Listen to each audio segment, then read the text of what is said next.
put on, it was a mismatch. And if your opaque was right, then you just worked with the porcelain until you got a color that made a tooth that was natural.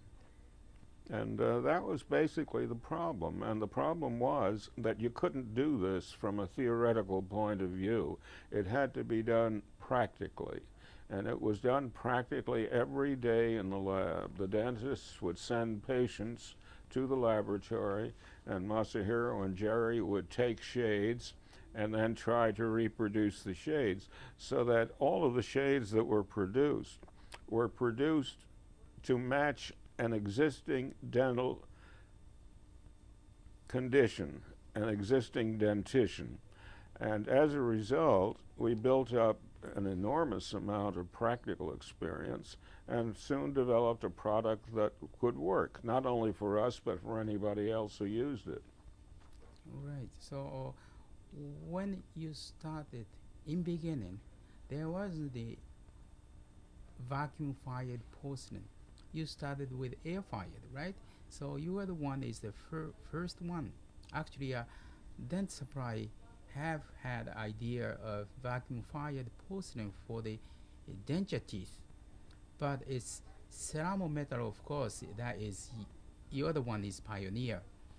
But the air fire to the vacuum fire, how you uh, succeed about this? Well, one problem with air-fired teeth is that the porcelain tends to be opaque, and it's opacified by the occluded air that is covered over and sealed into the porcelain, so that in effect what you get is a network of micro bubbles, and they transmit a very unvital look. And so in order to solve that and to densify the porcelain, we decided to use a vacuum firing technique. And as Masahiro said, the vacuum firing technique was used by Dent Supply for porcelain teeth to fit into dentures, but there was no practical way of doing it in a dental laboratory such as we operated. So we took a regular furnace muffle and put it in a Presto pressure cooker. Right. And instead of using pressure, we used vacuum. We put a vacuum pump on it. We pumped out the pressure cooker, and this porcelain came to life. It gleamed. It jumped around. It was just something marvelous.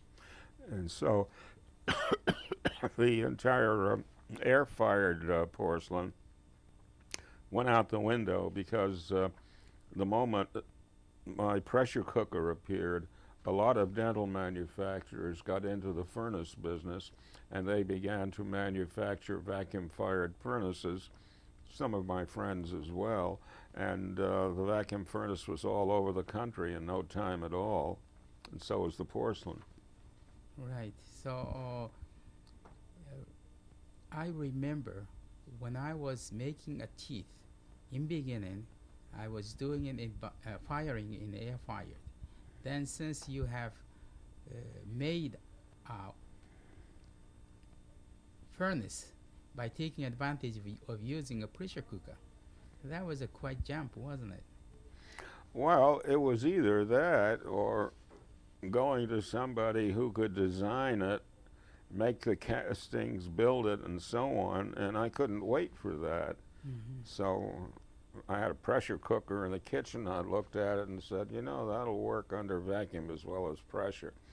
And so the whole thing basically was getting a gland that would lead the power lines and the thermocouple lines into it. And there are people who made those glands, and I bought one, screwed it in, and that was it. We had a pressure cooker. Right.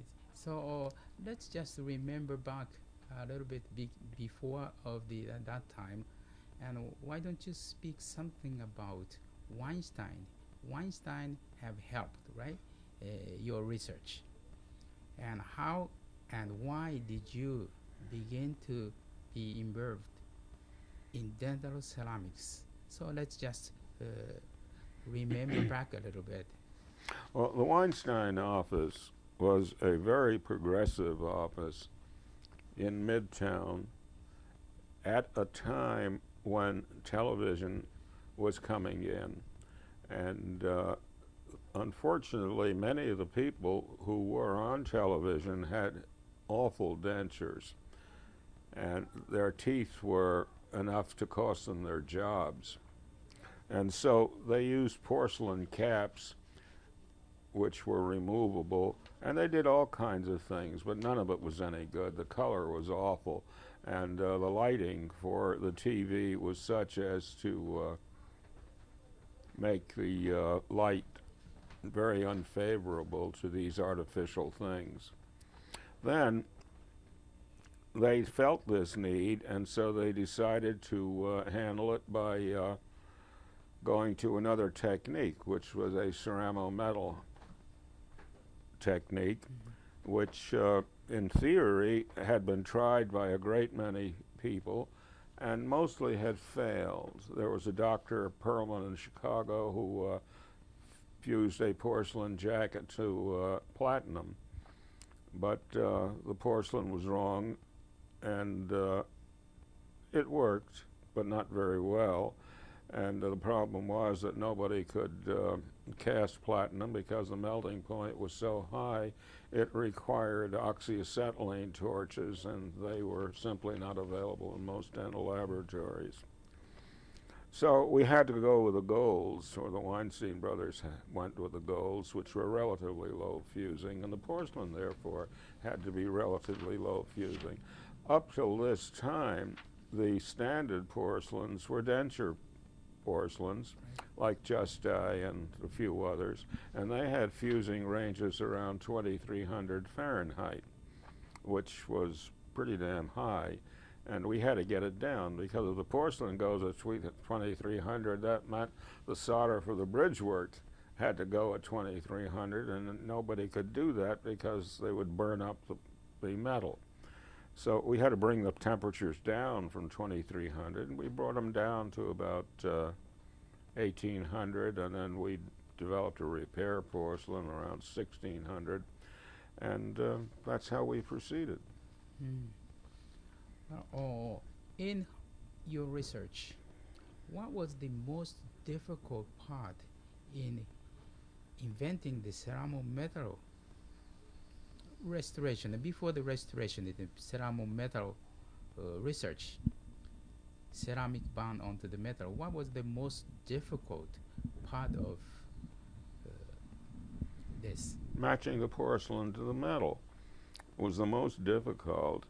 And then, of course, the other thing was that very often tooth preparations were insufficient, which means that there wasn't much room for metal and porcelain. As a result, in many cases, the metal was very, very thin, almost transparent, and they tried to fuse porcelain to that. The net result was that unless the preparation were very precise in the path of insertion, such that the restoration wasn't stressed, it broke on insertion. So the problem was to recognize all of that, and that was a problem both for the dentist as well as us, because we had to select the materials, and he had to select modes of preparation that would allow paths of insertion that were relatively stress-free. And with that, it was possible to insert a bridge without cracking it on insertion. You know, we have done so much of the research on the bond strength in between the ceramic and metal, and then you have made a bonding agent to serve this problem. And remember, every day we have made so many units and so many strip of the metal. And let's talk something about this bond strength